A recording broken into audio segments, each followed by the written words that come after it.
Hey there, thank you for listening to our Big Time Talker podcast. We're live in the city of brotherly love, Philadelphia, at the American Library Association's annual conference at the Philadelphia Convention Center. We are smack dab in the middle of all the action. That's why you hear the din of noise around us as we broadcast live inside the glass enclosed nerve center of the podcast pavilion. We're right across the hall from Headline Books and Zoom into Books. They're our show sponsor, along with speakermatch.com. We love to come to the conference and meet incredible authors. If you're in the book world, this is the place to be. There are thousands of authors, illustrators, publishers, agents. Everybody in the book business is here in Philadelphia.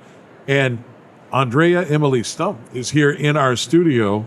She's an author. She did Memoirs of an Arabian Princess, also Letters to the Homeland. Thanks for being here today.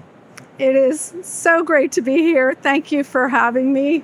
Now, I want to hear about your books, but I also want to hear about you. Where is home for you now? So we live in the Washington, D.C. area. Been there for quite a while. Grew up mostly in North Carolina, Chapel Hill, and before that was born in Germany, although I was 1 year old when we moved to the U.S. But I do have kind of both feet, one over there, one over here. Grew up biculturally, which is really helpful for the books that I've published now. That's exactly right. And Germany plays into these incredible stories. And so let's talk about them. You have an ancestor, someone in your past, who has an amazing story that you've helped bring to life and help her bring her own story to life. So let's talk about Memoirs of an Arabian Princess. Let's do that one first, and then we'll talk about Letters to the Homeland, because you got these new translations happening. These stories are cinematic, and I don't want to give it all away, but who is your ancestor, and tell us a little bit about that story. Yeah, absolutely. It has been such a privilege, and there really is some din here, but I'm hoping that my voice will still carry over it. Hold just a second. Hey, Joseph. I started early, so we're going to restart this one because of all of that was happening in the back. Yep. So I'm going to do a new countdown. Yep. You got it. Thank you. I think that's a good move. Yeah, I was listening, and I think we're okay, but nonetheless, let's start from the top. Yeah. In 3, 2, 1. Hey, everybody, I'm Burke Allen with the Big Time Talker podcast, live in the city of brotherly love, Philadelphia, at the American Library Association's annual summer conference. We're at the Philadelphia Convention Center. You can hear all the hubbub around us.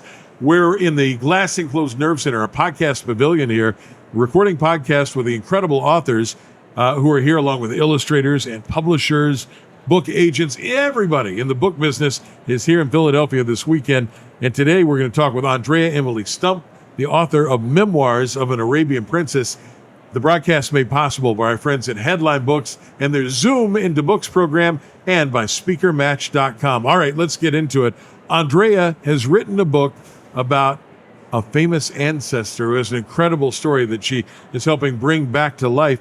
But before we talk about the book, Andrea, let's talk about you. You live where now? So I live in the Washington, D.C. area. Okay. I lived there for quite a while. I grew up in North Carolina, Chapel Hill. Was originally born in Germany, but 1 year old when we moved here.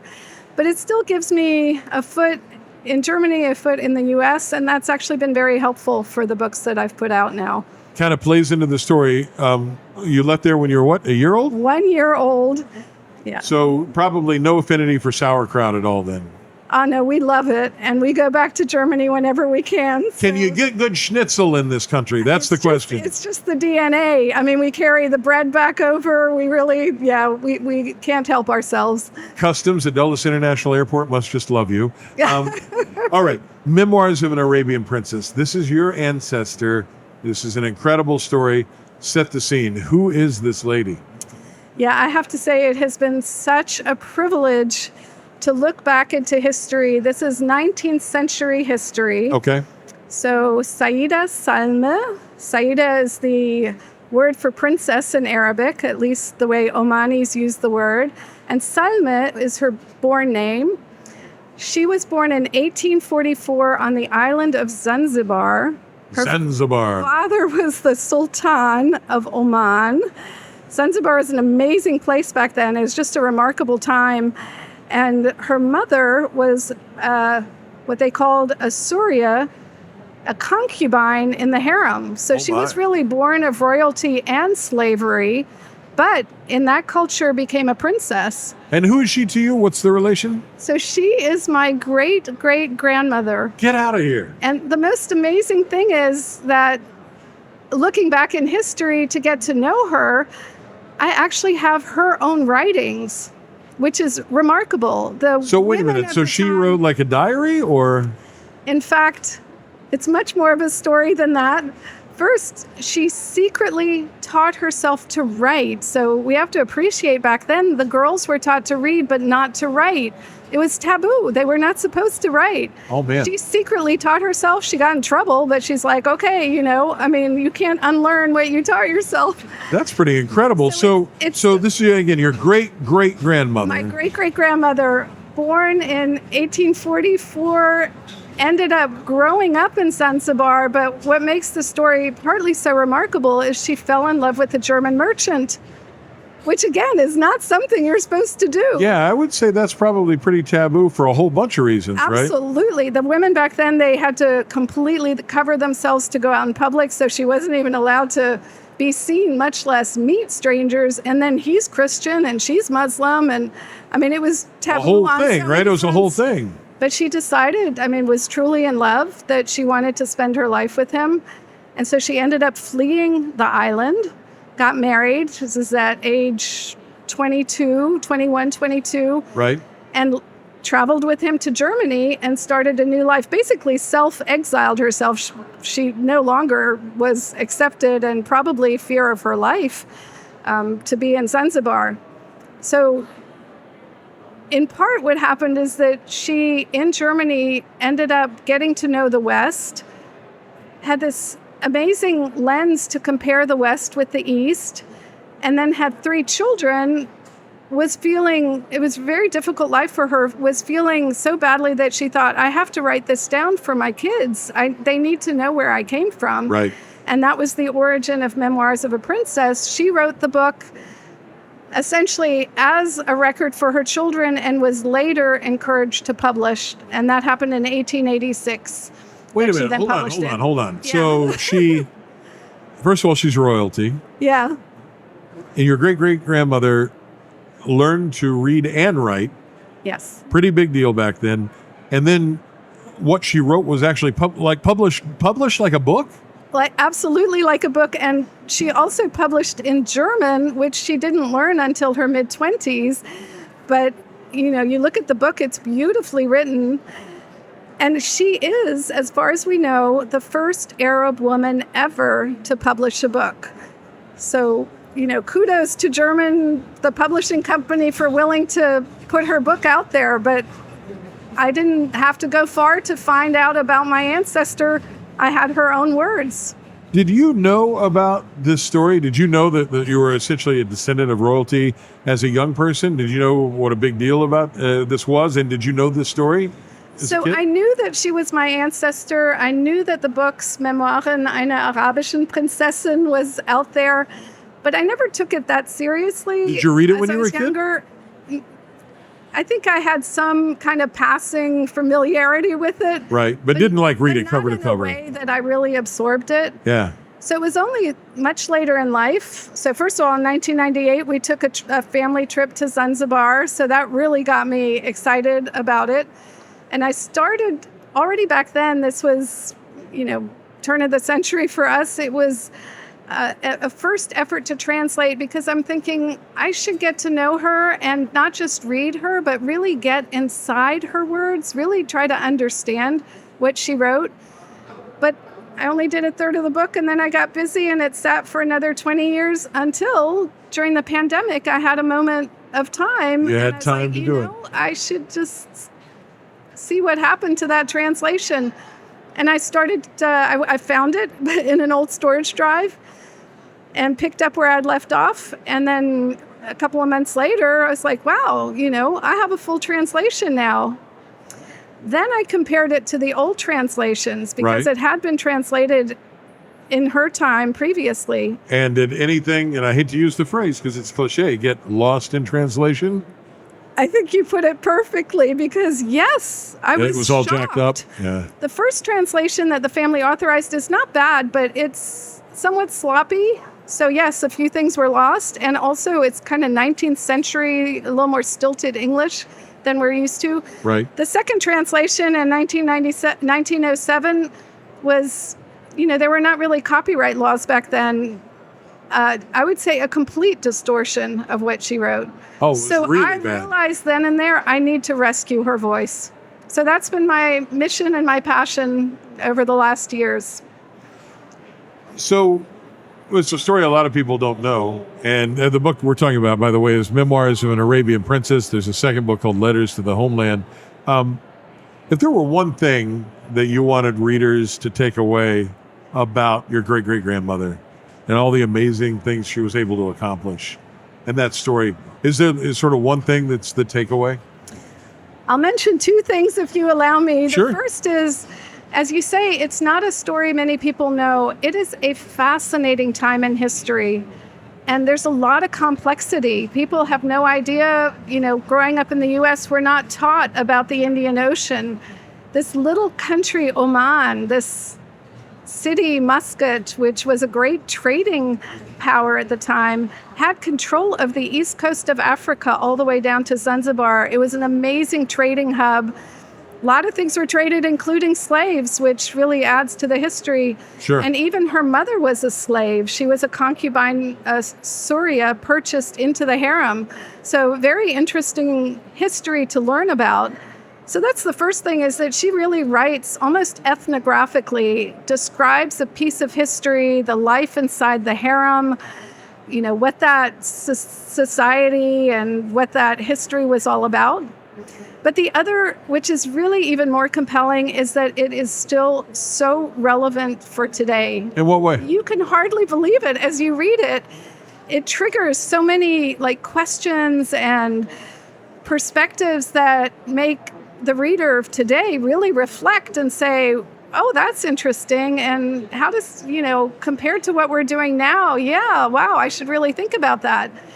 So she has this very unique East-West lens, growing up in what they called the East then, in an Arab culture in Africa. Right. And suddenly lands in the West and has to convert to Christianity. She has to, it's at the cusp of industrialization, deal with all these Western values, having grown up in a very different environment. So as she writes, she has this dual perspective in such a unique way that the reader of today can benefit from her observations and think, wow, okay, wait a minute, there's something to really reflect on here. Who ideally do you think you would like your reader to be for this story? Yeah, I guess I'm probing that in a way. I have a blog, and every month I put out another short piece where I connect the dots between that history, her life, and her writings, and what's going on today. So, for example, my most recent blog is about the introduction of photography. I was inspired by an article that described Abraham Lincoln's beard and how it became almost necessary because he was a politician and had to appear more attractive than he was. Right. And the beard helped solve that problem. Well, photography also had a really big impact on her life. We have amazing photos of her in her native attire, but it's a very complex relationship that she had to her kind of exoticism back then. So, I put out a short piece just to make the reader think about it. Some readers will be interested, and then I have other ways of connecting to the past. I think the general reader will find it interesting, especially those interested in history. I also think high school students, college students, a lot to think about as you're looking at the world that history can kind of put forward and raise questions. The book is Memoirs of an Arabian Princess, and it's an amazing story. You're talking about a fish out of water story. This is like a fish on another planet story. Wow. All right, before we go, we've got just a couple of minutes. This companion book, Letters to the Homeland, what is that? Right. So this is a manuscript that she wrote that not even the children knew about. And they discovered it after she had died. Wow. It turns out that it's a description of her early years in Germany. It's really an immigrant story in a way, and it's so different from the memoirs. It is a raw and very kind of difficult story to read. It was a very difficult life in that transition. So putting the two books together, you get a really fascinating picture of the East, but also the West and her effort to navigate. And I would say ultimately these books also really serve to inspire the reader. She was a boundary breaker. She was really committed to expressing herself and making choices. And then, of course, had to face the consequences of her choices. But it's an amazing story of someone who was really willing to, be the person that she wanted to be and found her way despite all the adversity of the time and the difficulty of being a woman and going from east to west. So I always say, this is my tagline, let history surprise you, let her story inspire you, let her authentic voice speak to you. And I think it can in this memoir. Memoirs of an Arabian Princess is the story of your great-great-grandmother, the very first published female Arab author. And they're amazing photographs, by the way, from the mid-1800s. And by the way, she was a beautiful lady. Yeah. And I think you carry her energy and her story into today's world very well. Thanks for being here today. Thank you so much, Burke. I really appreciate it. Hey, if people want to find out more about you or the book, where should they go? So a place to start is my website, www.Sayyida Salme, that's SAYYIDA SALME.com. And I also have my blog there. And you can write me, and I am open for any kind of virtual or maybe even in-person conversation. It could be a presentation, a discussion, a chat. I love sharing her story, so I invite readers, prospective readers, anyone interested to be in touch. Thank you. Is the book available on Amazon and all the Yes. online bookstores as well? So Amazon, Ingram Spark, it's available in paperback. It's a 3-book series. There's a 3rd book as well. And I also have it in ebook and in audiobook. And that was great because I do the narration. So I speak her voice in my translation and then in my own voice in the audiobook. So it's been really a wonderful journey. Put that on the this AirPods forward. and you can go. Absolutely. Hey, thank you for being here today. Thank you so much. And to all the readers, thank you for listening. That's right. Thank you for listening. Thanks for being a part of the Big Time Talker podcast, brought to you by SpeakerMatch.com and our show sponsor, Headline Books and Zoom Into Books, from Philadelphia, the American Library Association annual conference in the city of brotherly love. I'm Burke Allen. Thanks for being here. Now go out and make it a great day. Bye, everybody.